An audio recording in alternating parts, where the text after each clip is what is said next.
I'm saying that the whole rule book of what you do and how you create a brand has been completely ripped up by the advent of social media. Completely, because reputation for thousands of years used to flow through conversations. Once again, the marketplace is becoming all about conversations. Trust in the traditional push-based advertising is going down, and trust primarily flows through networks today, and that is how brand's reputation is being built. So yes, you're right. So essentially what we're doing in a curious sort of way, we're going back to a more innocent time in a funny sort of way. Absolutely. I think the village, the global village, is being reconstituted, link by link, shares by shares, views by views.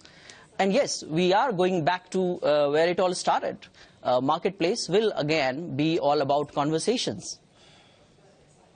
Well, tell me something, Prashant. How do advertisers re-architect their business model?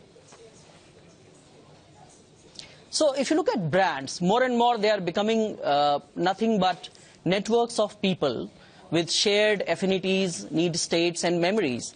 And content is the fuel of those networks.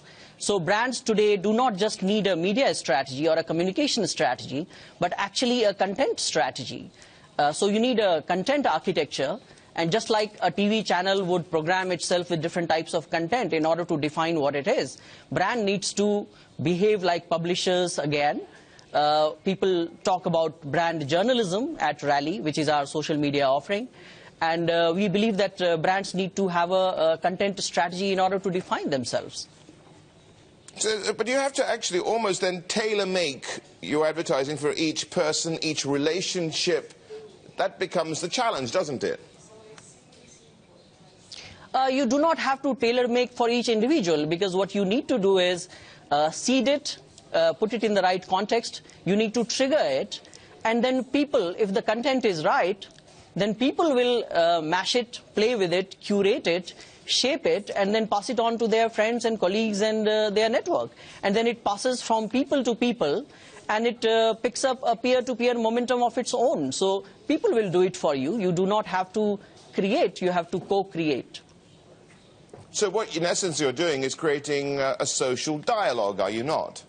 And that's really the crux of it. But the thing is, and how does this, how can I say, social dialogue content be converted into commerce?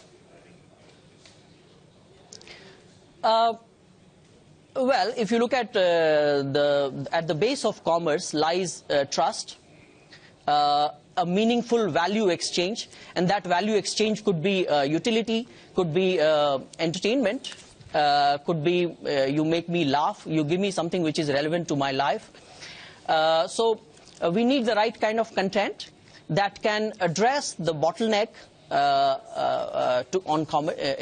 in the path to purchase, and we build a brand like that. So, content needs to be focused on the bottleneck.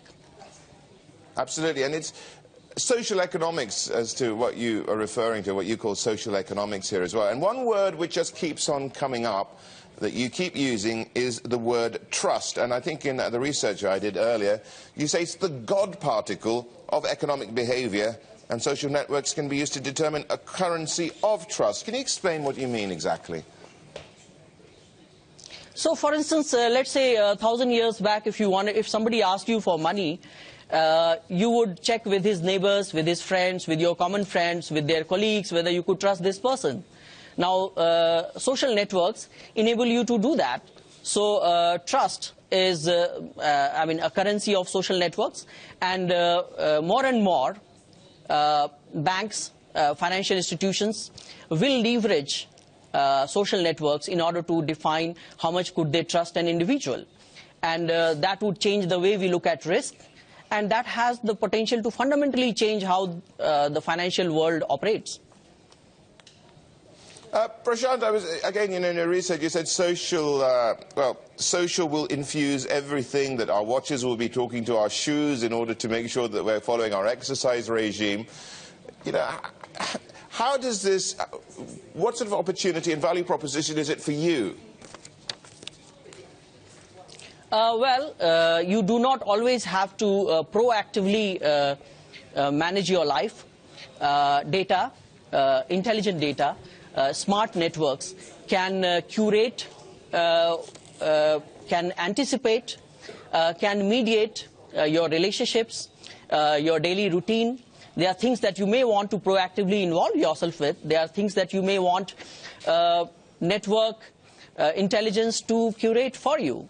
So today we watch TV, we choose the program proactively. Tomorrow network intelligence may recommend to us the program that's being watched by most of our friends right now, and hence I should watch it as well. So that's network, that's what I mean by network curating your lifestyle. And that will happen more and more, and not just in terms of entertainment, but in terms of all the routine behaviors that you do on a day-to-day basis. Even in relationships. I mean, if you look at how Tinder is changing the way relationships are being struck, that's just a starting point.